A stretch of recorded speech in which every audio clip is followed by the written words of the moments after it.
Hello friends, আজকে আবারও একটা নতুন রেসিপি নিয়ে তোমাদের কাছে চলে এসেছি।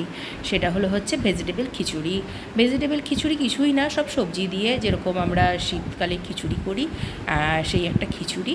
তো যাই হোক, চলো তোমাদেরকে দেখাই। আমি এই ভেজিটেবল খিচুড়ি করবার জন্য সব সময় কিন্তু গোবিন্দভোগ চাল ইউজ করি।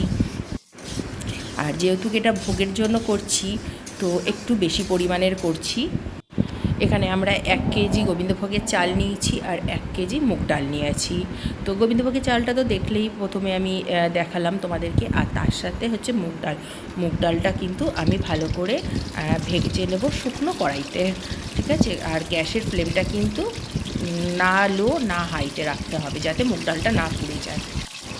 তো দেখলে মুগ ডালটা আমি ভেজে তুলে রেখেছি। এরপরে একটু সাদা তেল দিয়ে তার মধ্যে দিয়ে দিয়েছি ফুলকপি, এরকম পিস করে রেখেছিলাম।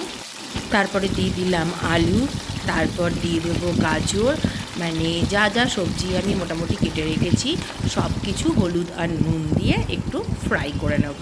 খুব বেশি সিদ্ধ করার দরকার নেই, জাস্ট একটু চড়া আছে, এগুলো একটু ভাজা ভাজা করে নিলেই হবে।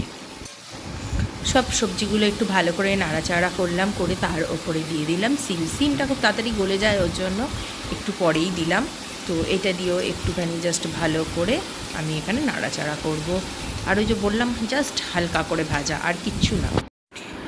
আর এইদিকে দেখো, একটা বড় সসপ্যান বসিয়ে দিয়েছি, কারণ আমি এইমাত্র বললাম যেহেতু এটা ভোগের খিচুড়ি সবাইকে একটু দিতে হবে, তার জন্য একটু বেশিই করছি। তো সসপ্যানে আমি একটু বেশি করে জল দিয়ে দিচ্ছি, জলটাকে ভালো করে আমি কিন্তু ফুটতে দেবো। তো জলটা হয়ে গেছে গরম, দিয়ে দিলাম হচ্ছে ডালটা।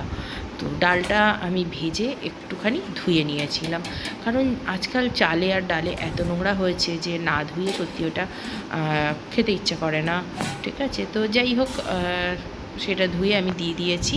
আর এইদিকে দেখো, গোবিন্দভোগের চালটাও কিন্তু আমি এবার ধুয়ে নিয়েছি। ডালটা দেখো হয়ে গেছে সিদ্ধ। তো সিদ্ধ একটু চেপে সিদ্ধ করবে, মানে কিছু দিয়ে চাপা দিয়ে দেবে, তাহলে পরে না তাড়াতাড়ি করে সিদ্ধ হয়ে যাবে।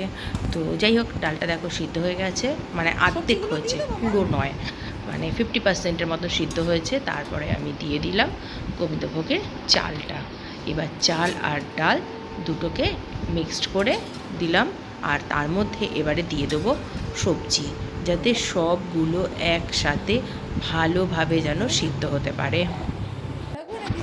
যাই হোক, কড়াইশুঁটিও আমি পেয়েছিলাম, তো কড়াইশুঁটিও এখানে দিয়ে দিয়েছি।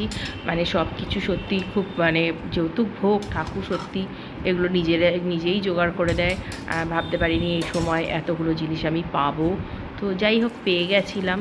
তো এবার দিয়ে দিলাম তার মধ্যে জল, বেশ কিছুটা কিন্তু জল দিতে হবে, যাতে সব জিনিসটা ভালোভাবে যেন সিদ্ধ হয়। আর মাঝে মাঝে না একটু দেখে নেবে যাতে জল যেন না একদম কমে যায়, তাহলে পরে কী হবে বলো তো, একদম তোমার খুবই টাইট হয়ে যাবে খিচুড়িটা, আর ভালো করে কোনো জিনিসটা সিদ্ধ হবে না। তো চলো, এটাকে আমি ঢেকে দিলাম, আর পাশের গ্যাসেই বসিয়ে দিলাম কড়াইটা। কড়াইয়ের মধ্যে দিয়ে দিলাম বেশ খানিকটা কিন্তু সর্ষের তেল। তো সর্ষের তেলটা একটু গরম হতেই দিয়ে দিলাম এখানে শুকনো লঙ্কা একটাকে মাঝখান থেকে ভেঙে, আর দিয়ে দিলাম 2টো তেজপাতা। তারপরে দেখো দিয়ে দিচ্ছি 5 ফোড়ন, ঠিক আছে।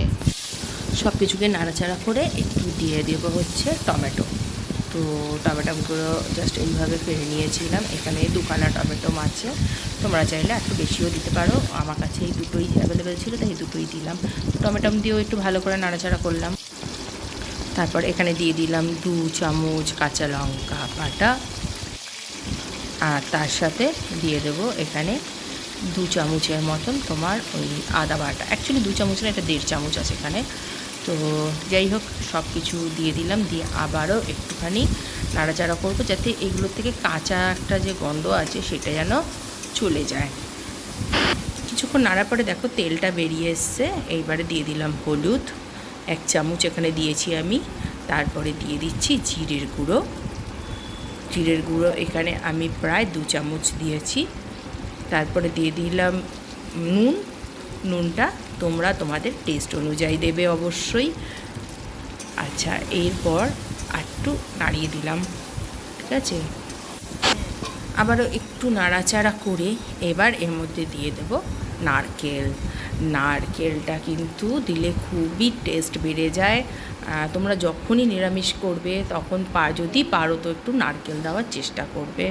আচ্ছা, যাই হোক, আমার মনে হচ্ছে এখানে নারকেল দিয়ে দেওয়ার পরে আমি একটু মিষ্টি দিয়ে দিলাম।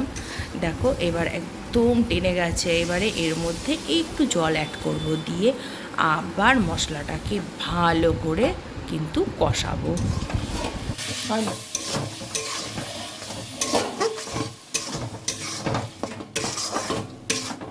বেগুন ভাজা লাগবে কি? হ্যাঁ, এবার সসপ্যানের মুখটা খুলে দেখে নিলাম এইখানের পরিস্থিতিটা কেমন। এখানে কিন্তু চালটা আটটু সিদ্ধ হবে, মুগ ডালটা অনেকই সিদ্ধ হয়ে এসছে। সিদ্ধ হয়ে গেছে বলতে সিদ্ধ হয়েই গেছে, কারণ মুগ ডালটা তো যখন অর্ধেক সিদ্ধ হয়ে গেছিলো তখনই আমরা দিয়েছি। আর যদি তোমরা কেউ মুগ ডালটা গোটা গোটা খেতে চাও সেক্ষেত্রে বলবো মুগ ডালটার সাথে চালটা একেবারে মানে একটু জাস্ট সিদ্ধ করে তোমরা দিও, মানে একদম জাস্ট অল্প একটু 10 মিনিটের মতন মুগ ডালটাকে সিদ্ধ করে দিও। কিন্তু একদম যদি সাথে দাও তাহলে মুগ ডালটা চেয়ে থাকবে আর চালটা একদম গলে যাবে। এদিকে তো মশলা কষানো কমপ্লিট। এইবার দেখো চালটাও এখানে অনেকটা হয়ে এসছে কিন্তু এইবারে কী করলাম, মশলাটাকে পুরো আমি এটার মধ্যে মিশিয়ে দিলাম, যাতে প্রত্যেকটা জিনিসের মধ্যে এই মশলার ফ্লেভারটা যেন সুন্দরভাবে মিশে যায়। আর খুব ভালো করে এটাকে নাড়াতে হবে আর মিক্সড করতে হবে। দেখো ঠিক এইভাবে